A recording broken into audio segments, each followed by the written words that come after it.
All right, well, good afternoon. Before I call this meeting to order, I would like to note that I will be serving as the acting chair, Kevin Eunice, on behalf of Howard Zemsky. I'll now call to order the meeting of the members of the New York Job Development Authority for Friday, December 18th, 2015. The members have received the written materials for this meeting in advance and are free to ask questions at any time. I'd like to note we welcome public comments on the items on the following agenda. To ensure maximum opportunity for participation, speakers representing themselves may speak up to 2 minutes each. Speakers representing groups may speak up to 4 minutes, with one speaker for each group. Speakers' comments may only address the items on today's meeting. Before we begin with the substantive portion of the meeting, I'd like to ask members whether anyone has any potential conflict of interest with respect to today's agenda items. If so, I would ask you to please make an appropriate disclosure on the record at this time. We will be sure to remind you to recuse yourself from any discussion or vote with regard to such item, should that be the case.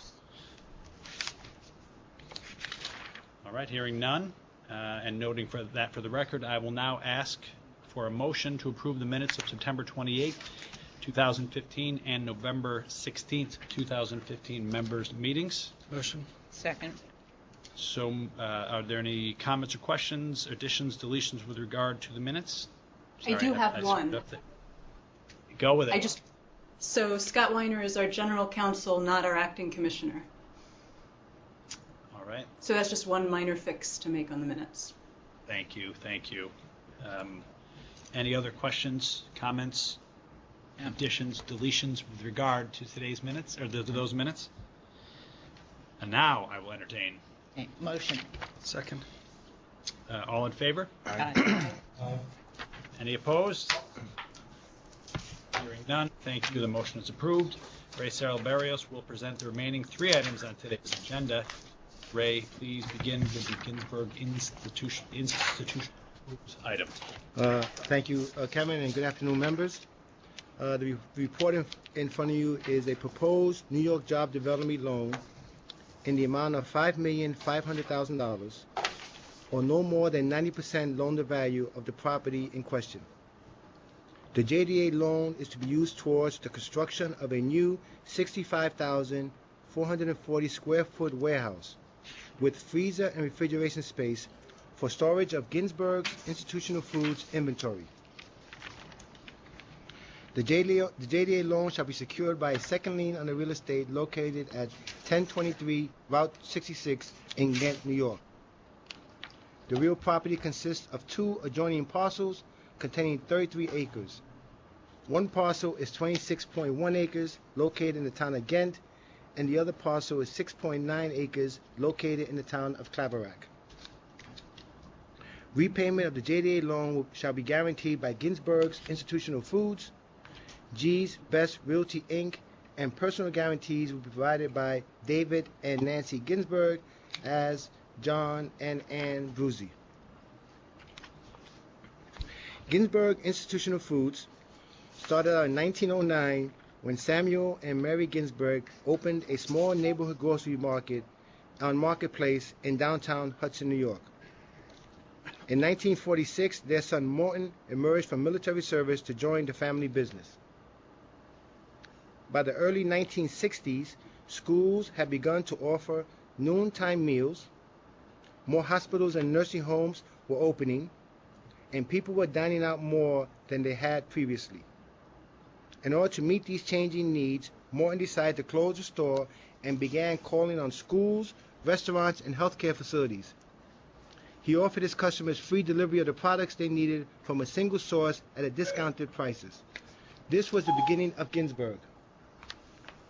Currently, Ginsburg employs over 300 full-time employees, serving customers throughout 49 counties in 6 states within a 275-mile radius of the Hudson facility.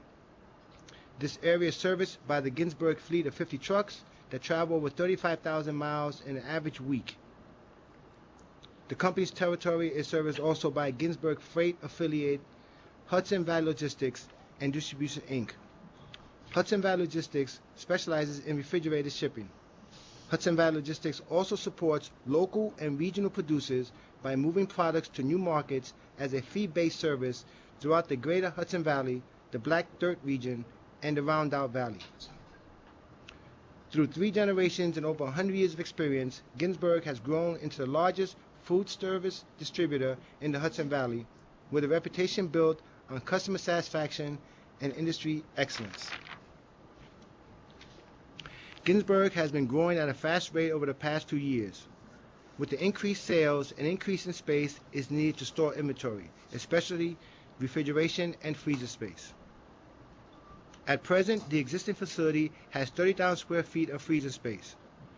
With the new facility, this space will be converted to refrigerated space, resulting in major savings as it will be kept at 32 degrees as opposed to the current -5 degree level.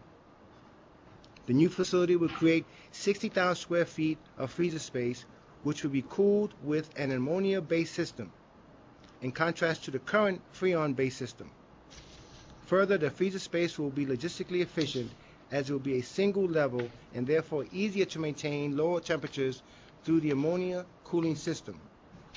A feasibility study was completed by the company indicated that the savings associated with the new space will outweigh the additional project cost. Based on the project receiving a 1B+ rating, and that Ginsberg currently generates sufficient cash flow from operations to service all the projected debt, staff believes that the company is fiscally strong. Ginsberg will have to meet JDA's loan-to-value requirement of 90%. If the property is not appraised for at least $15 million, then the amount of the JDA loan will be modified in order to adhere to a 9% loan-to-value requirement. With the project, Ginsberg expects capacity to increase significantly from existing levels. At the completion of the project, 300 full-time jobs will be retained, and it is expected that 51 new jobs will be created over 5 years. The project was previously presented to the JDA Finance Committee, who gave staff approval to present to the full JDA board. Any questions? Great. Thanks, Ray. Are there any questions or comments from members with regard to this item? I have a question for Ray, and I think you answered it in your discussion. The materials that came in our packets had some different job numbers. So it talked about 300 full-time jobs, but then in the text it talked about 230 full-time jobs, and then retaining 233. But in your comments now, you used the 300 number in each case, so that's the accurate job number at this point? Okay. So on page 3 of this, where it said currently, on the 3rd paragraph in page 3, it says currently Ginsberg employs over 230 full-time employees. That number really should be 300? Right. What happened was I had made a trip up to Hudson to visit the company, and we had already prepared the materials and sent them out, and when I finished my visit with them, he had made note that it was 300 full-time employees as opposed to the original 230 that he put in his application. Got it. Great. Thank you. Any other questions? I just wanted, now I'm on the Finance Committee, I just had a question about the Bruces, is that their last name? John Brucey. Yeah, and are they 50-50 owners with him? No, John is the stepson of the owner, David, and the son of Nancy Ginsberg. He is family, obviously part of the family, and really is the operating driver of the company. He runs the company on a day-to-day basis. He's been trained since young to take over the company. I see. Okay, thank you. Right. Kevin, may I just ask that a copy of the corrected materials with the correct employment numbers be provided after the meeting for the corporate record? Okay, yes. And I think it might be good if you just explained who he was. I didn't see it in there. John? Yeah. John Brucey is the son of Nancy Ginsberg. No, I know, but I just meant in the document. Is it in here? No. No. Just why, he's putting a personal guarantee on here, and there's no explanation of who he is. Okay. What his interest is in the company, that's all. I can add that in. Just a sentence or two. Okay. Yeah, these are the same questions that we had earlier. So. Yes. Other questions? I do have two, Ray. The 90% loan-to-value threshold, should there be a change or the appraised value not meet the 15 million, will we be back to the JDA? Yes. Back to JDA? Yes. Okay. If it doesn't appraise at the necessary value, it would be a significant change in the loan amount. And so we have to come back and advise the board of the material change. Right. Where is the Black Dirt region? I believe, you know what? It's a good question, and I was hoping no one asked me that question because I realized that the only thing I had not done my homework on was find out where the Black Dirt region was. Ag and Markets, do you know the answer to that? I believe it's located in southern Orange County, New York, and northern Right. Sussex County, New Jersey. I knew something home with that. That's right. The question, I have it listed. are there with regard to this item? Not. Motion? Second. All in favor? Aye. Any opposed? Thank you. The motion is approved. Ray, please continue to present the profile on JDS portfolio. This item is being presented for informational purposes. Ray? Okay, thank you. At the request of the Finance Committee members, we have presented an overview of the Job Development Authority portfolio profile. At present, the New York Job Development Authority portfolio has an outstanding principal balance of approximately $22.7 million across 35 active projects as outlined in the attached JDA portfolio summary. The 35 active projects are divided amongst two classes, standard commercial loans and capital leases, which are addressed separately in the materials.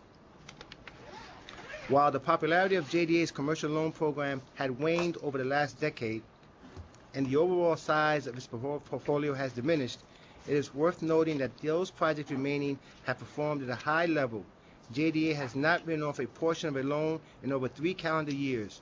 To date, all loan repayments are current, giving JDA a 0 delinquency rate.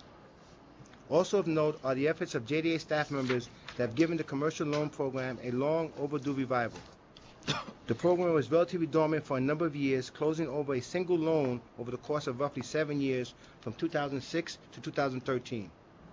JDA staff members have successfully introduced new marketing initiatives that has helped in increasing the popularity of JDA across the state.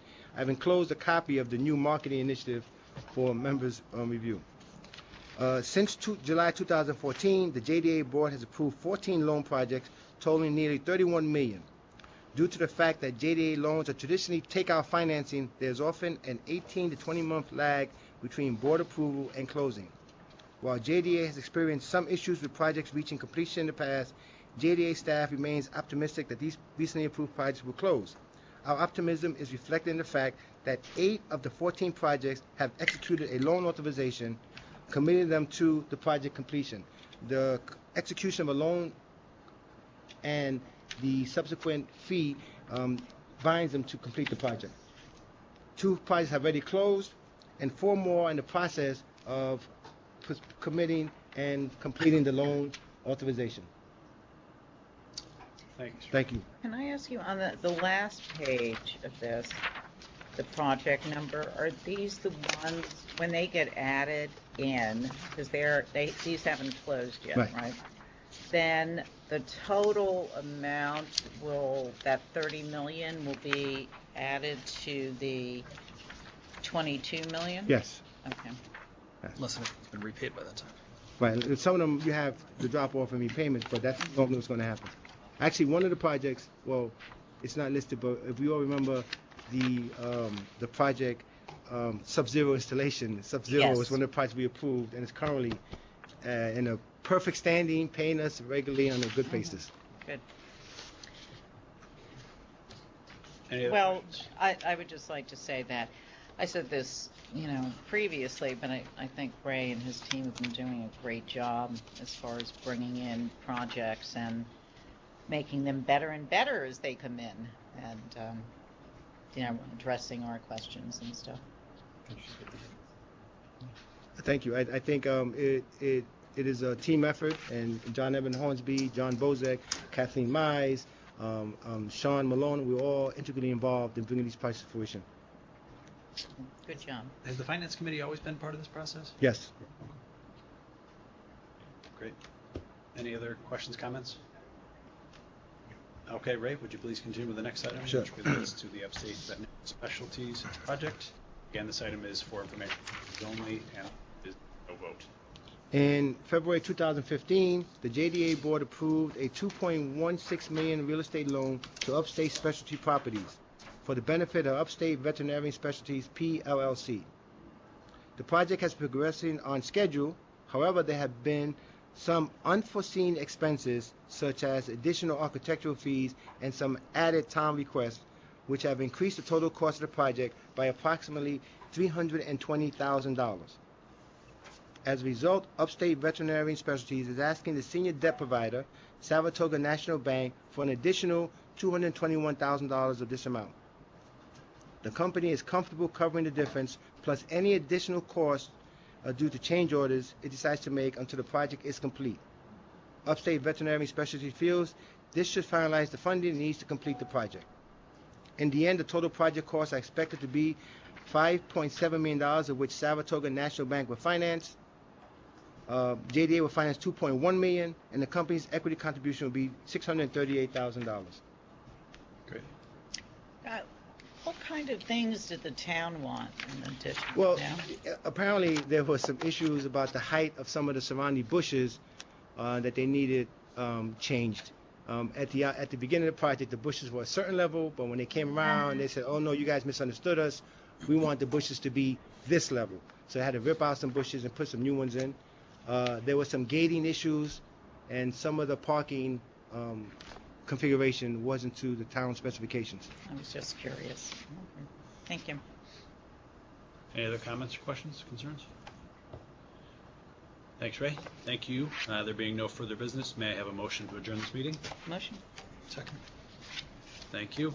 Thank you for your participation today. Motion carried. Have a great Thank you. weekend and good holiday. Yep. So then, you know that Kinderhook Bank, Thank Thanks, folks. Bank you're working with.